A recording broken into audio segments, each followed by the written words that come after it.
Seguindo no estudo do arrebatamento da igreja, capítulo 12 do material didático, quanto tempo falta para ocorrer este evento? É uma pergunta. Muitas pessoas tentaram calcular a data do arrebatamento da igreja.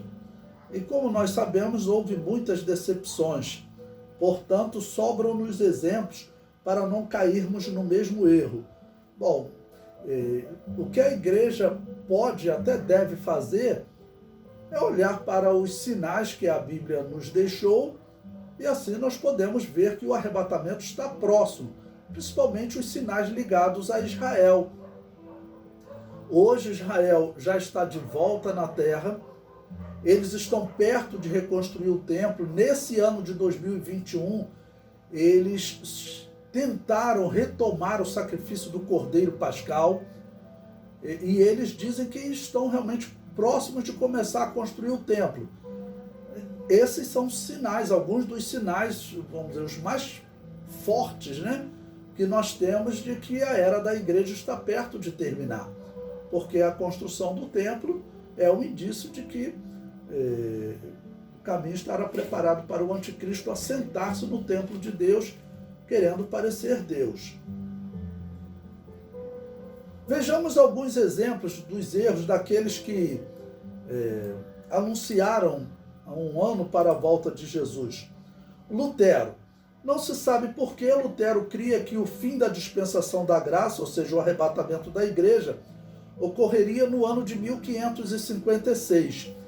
Bom, os reformados em geral, eles acreditaram que o fim estava próximo. E pelo que nós observamos na história, até os cristãos verdadeiros, aqueles que rejeitavam o batismo infantil e eram perseguidos pelos reformados e mortos, né? Também encontramos entre eles pessoas que defendiam que o arrebatamento estava próximo. Bom, a Europa, ela estava sofrendo há cerca de 200 anos com a peste. E a peste era algo terrível, porque matava metade da população, né, de uma cidade quando ela atingia. Diz a história que a cidade de Paris perdeu 50% da sua população. Então pense numa peste durando 200 anos, porque ela não era tão rápida quanto o vírus, né? Por exemplo, do coronavírus, era a pulga do rato que ia espalhando aquela peste pelo mundo. Então eles não sabiam, ia em navios, né? E os ratos iam andando devagar e foram tomando a Europa. Num período de 200 anos, morreu metade da população da Europa. Então foi realmente um período terrível. Essa catástrofe gerou na população em geral, daqueles que estudavam a Bíblia e tentavam interpretar as Escrituras, gerou um sentimento de que o fim estava próximo. E porque também aquela peste, não é o coronavírus, as pessoas vão para o hospital, a descrição é horrível, que as pessoas têm dificuldade de respirar, mas aquela peste, surgiam feridas no rosto das pessoas. Então era algo que as pessoas olhavam e falavam, isso aí é a grande tribulação, são as pestes que foi prometido durante a grande tribulação. E isso levou os reformados, no caso Lutero, a interpretar que a volta de Jesus seria no ano de 1556. E existem escritos também falando que, por exemplo, Calvino, quando questionaram a ele sobre a evangelização do Novo Mundo, das Américas que tinham sido descobertas recentemente, diz a história que o herege falou. Se eles forem predestinados à salvação, eles serão salvos mesmo sem a nossa evangelização. Absurdo, é um herege, né? Número 2, Johannes Cosségios, esse famoso intérprete da Bíblia, concluiu que o arrebatamento ocorreria em 1667.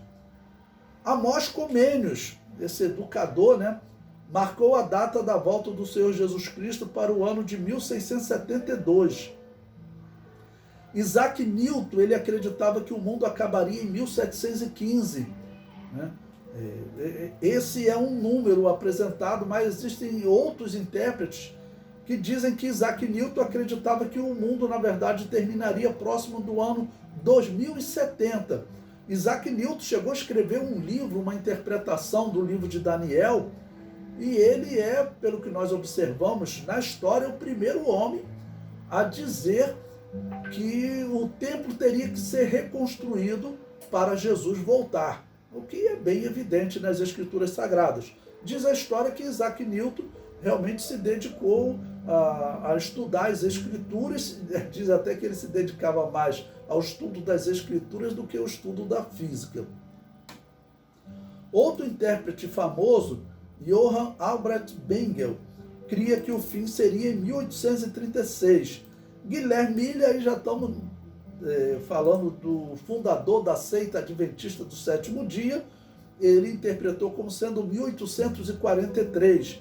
Depois passou para 1844, viu que não se cumpriu, abandonou a seita, aí surgiu aquela falsa profetisa, Ellen White, que reinterpretou a volta de Jesus, né? Ela disse que Guilherme Miller acertou a data da volta de Jesus, só não acertou a forma da volta de Jesus.